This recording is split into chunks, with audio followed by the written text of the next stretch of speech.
Well, concrete Amrabat move made by Manchester United. Looks like the moves are really moving to the positive direction. And guys, it looks like Ten Hag might be 2 weeks away from obviously registering his ideal desired transfer window, because as it started off, he wanted 2 midfielders, 2 centre forwards, a goalkeeper, and a right-sided centre back. And out of those, looks like one that will be hard for him to get is the second midfielder, but most of the players he wants, he might really land them in, as Sofyan Amrabat is one of those that United have gone ahead to really put in a very huge effort to see to it that they get this deal over the line. Welcome to United Matters channel. How are you guys, and where you watching us from? I go by the names of Rock and David. Smash the like button, comment and share. If at all you're watching us for the very first time, endeavor to subscribe to this channel so as not to miss out on stories that we do upload in here on a daily. Remember, I want to hit 15,000 subscribers before the end of this month. 7 days to go.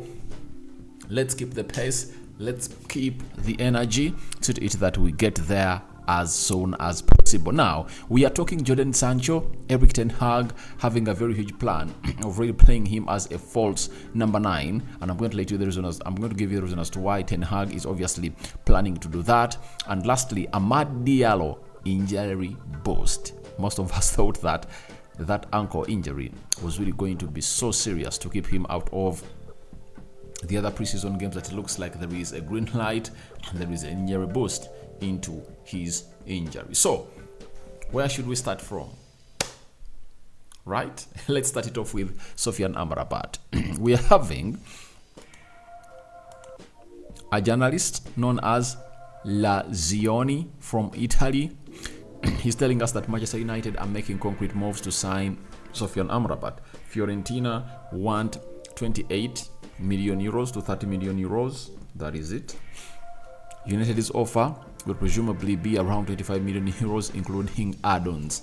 That is what we are being told. Then he added on and said Manchester United are only 3 to 5 million euros away from securing an agreement with Fiorentina to sign Sofyan Amrabat. United are the only club seriously pursuing the player. So when you look at Sofyan Amrabat and everything he has gone ahead to offer, obviously, to me, he's a perfect fit. You know, I always told people that I like Sofyan Amrabat more when he obviously won the midfield battle as Fiorentina was playing in the UEFA Conference League final with West Ham, where Declan Rice played his last game for West Ham and lost the midfield battle to Sofyan Amrabat. He's a very good player that will obviously want the midfield of Man United, and if at all Casemiro is off and you bring on Sofyan Amrabat, you won't even say that it's a drop-off, because Sofyan Amrabat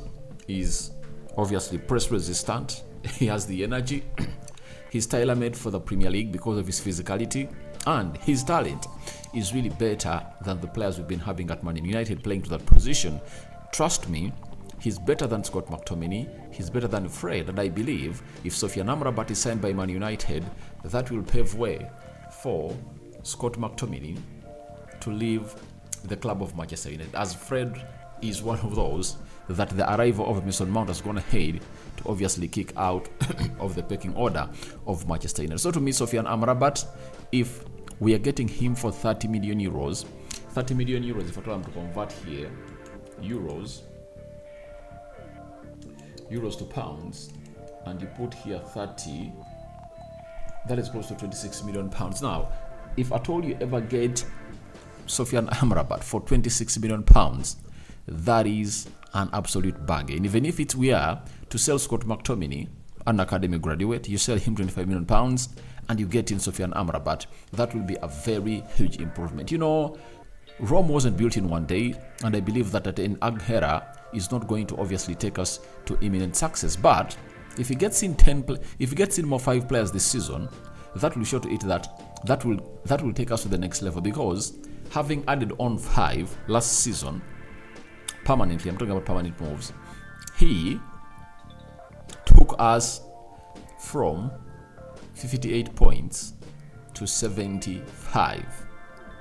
Now, I believe if he gets Disasi, he has Onana, he has Mason Mount, he gets Sofyan Amrabat and Rasmus Højlund Those are 5 players. I think we can easily gather more 20 points. That is it. That is it. Because when you look at Old Trafford, there are games we drew and lost that wouldn't have lost if at all we had this team. 1. Brighton. Couldn't have lost to Brighton if at all. I don't think that Brighton is going to come to Old Trafford and really beat us. Newcastle is not picking a point at Old Trafford. Those are how many? Those are 5 points.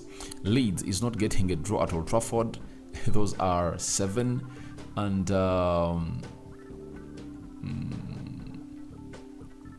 Southampton is not getting a draw at Old Trafford.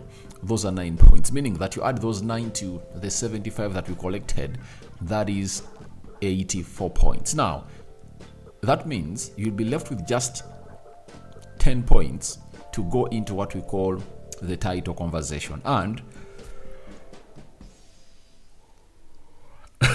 sorry about that. And there are teams that we lost away from their homes because we never had good quality. If at all we get in these 5 players, I don't see us losing to Aston Villa. I don't see us losing to West Ham. I don't see us losing to Brighton away from home. I don't see us losing to which other team that beat us away from home.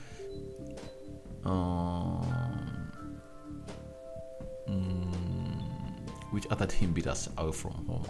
So there are other teams that we obviously lost to, because in the top 10 teams we only won away at Fulham.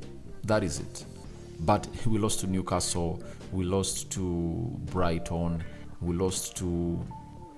drew with Spurs. All right, you can talk about Spurs. So if at all we get in these players, we can collect more 20 points, and that will take us into a position of 94 points. So I think that will be something great. And if you're in 90 points, that means you will be into what we call a title challenge. And I believe we are up for a title challenge. I see lots of people coming in through. So I see people coming in through, not giving us a chance. But I tell you, if you see Sofyan Amrabat, Disasi, and Rasmus Højlund join Mount and Andre Onana, then it will be one of those sure deal seasons that at least we are going to put in a title challenge in the Champions League and the Premier League. I really understand. It's going to be like that. People aren't believing this, but you will have to believe this because it's the order of the day, and this is what quality calls in for, because Ten Hag is going to have to add quality players. And trust me, however much we've not gained for the first choice targets that he wanted, like Jude Bellingham, maybe Declan Rice, maybe Harry Kane, Kim Min-jae, but we reflect back when he wanted Julian Timber, as his priority target. But when Timber was threatened by Louis van Gaal, he got in Lisandro Martinez, and look what Lisandro Martinez has gone ahead to turn into. He's one of the best left-sided centre-backs in the world, not so? So that comes into my mind, and I really understand that it's really going to be something huge for the club of Manchester United, and we wait and see how these talks are really going to go, obviously, and really push on, as Sofyan Amrabat is one of those players that we want to bring in at Man United, and we anticipate this deal to be really done and dusted as soon as possible. Now, after that, let's do this Jadon Sancho story being reported by a United correspondent for the Athletic, that is Laurie Whitwell. He has told us that Jadon Sancho was tried out as a false number 9 against Arsenal to see if he can be moved into the position on a regular basis. Ten Hag was encouraged by Sancho's performance versus Arsenal, especially his ability to drop down to get the ball and carry it forward. Now, I think it's high time people started putting respect onto the name of Jadon Sancho. I've seen people coming out and really slating him, even Arsenal fans. They say that, how does Jadon Sancho score against us? Guys, when it comes to talent, I've always told Arsenal fans that Bukayo Saka is nowhere near Jadon Sancho. What Bukayo Saka is going to hate to achieve is that he has going to hate to play under the same manager for the previous 3 seasons. That is it. Jadon Sancho, ever since he came in at Man United, he has not played for a manager for 2 consecutive seasons, and this is going to be the very first time for Jadon Sancho to play under the same manager for a second consecutive season. The first season, it was Ole Gunnar Solskjaer sacked Ralf Rangnick and Michael Carrick. Now, Ten Hag comes in through, gives him a very good season, and I anticipate that Jadon Sancho is going to obviously explode next season. At the age of 23, Ten Hag has a lot that he's going to hate to see this player. As I told you last time, that he's the only player that Erik Ten Hag is going to hate to try out in more than 3 or 4 positions. He first played him as a left winger. He first played him as a right winger. Then he played him as a left winger.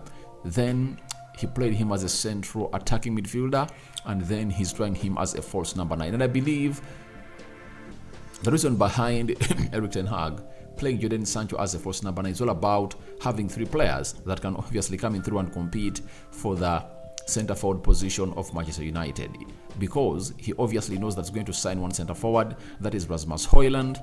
If he puts in Anton Martial onto the list, that means he's left with just one striker, and that is not supposed to be Rashford, because Rashford is supposed to tussle it out with Garnacho onto the left attacking side of the midfield, meaning that Jadon Sancho joins the queue of the centre forward that Erik Ten Hag is going to use. And I saw Jadon Sancho really increase on his work rate, something that pissed off Erik Ten Hag in the game of Chelsea and took him off in the game of Man City that saw us get beaten by 6-3, because Sancho was not tracking back, he was not running. That's why we are outnumbered by Man City in our own 18 yards box, and we conceded 4 goals in the first half. But for my case, I believe in Sancho, and I don't see him going anywhere, because he has gone ahead to prove that he's really a very good player. And every position that Erik Ten Hag puts him in, he doesn't disappoint. He really shows him that I'm ready to go because you're the manager and you're really trying to improve me. And one thing I like about him is that he has attributes of really playing with his back to goal. That is it. And with Andre Onana coming in through, that shows you that he can easily drop into the midfield and obviously keep the centre backs of our opponents really lacking ideas on who to mark, because Rashford will be playing wide left, maybe Anthony wide right, then Sancho through the middle, but he drops a little bit more in the midfield, see to it that he gets those balls. And with Andre Onana doing the ball distribution, you will anticipate that we are going to obviously cause what you call havoc into the halves of our opponents. So let's wait and see how that pans out. But I think it has been really brought about by Erik Ten Hag, knowing that he's not going to sign 2 centre forwards, he's going to sign 1, and he's going to use this chance to put Jadon Sancho into that position to see that he plays very well, because Anton Martial just trained with United today, and Erik Ten Hag is not going to hurry him back, because he knows that he better not plays in the preseason, and then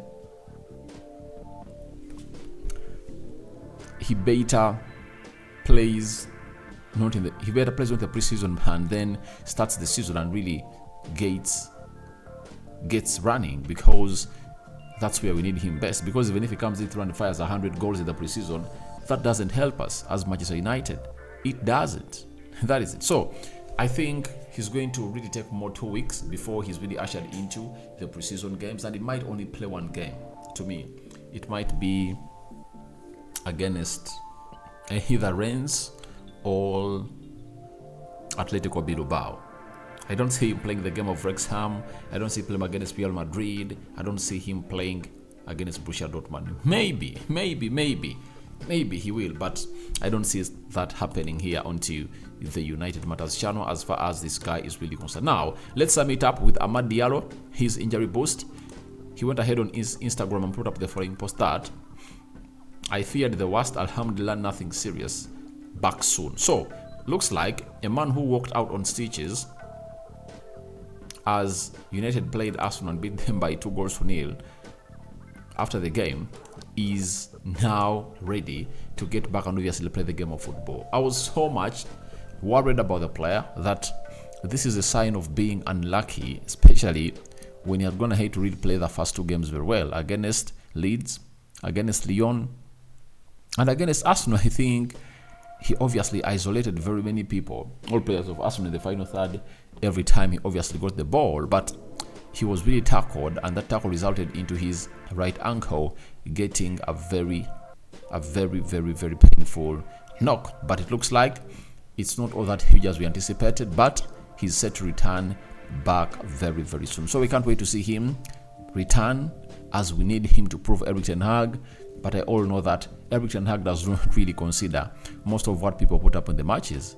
What you put up in the training is what he bases on to either put you into his team or not. That's Erik ten Hag for you. So we pray to it that Amad Diallo gets in early enough, and when he comes in through, he gets the best that he desires and deserves as a player of Manchester United. So thank you guys for watching through. Tell me your thoughts about United making concrete Amrabat moves, guys. It's really a very huge story that is coming in from Italy, and the source is really one of those unusual sources, but I anticipate it's really going to be very, very approvable, and soon we're going to get the best of that source. So what do you make about that? And what do you make about Jadon Sancho being made as a false number 9? Does it confirm to us that United aren't going to go into sign 2 strikers as Erik ten Hag was requesting?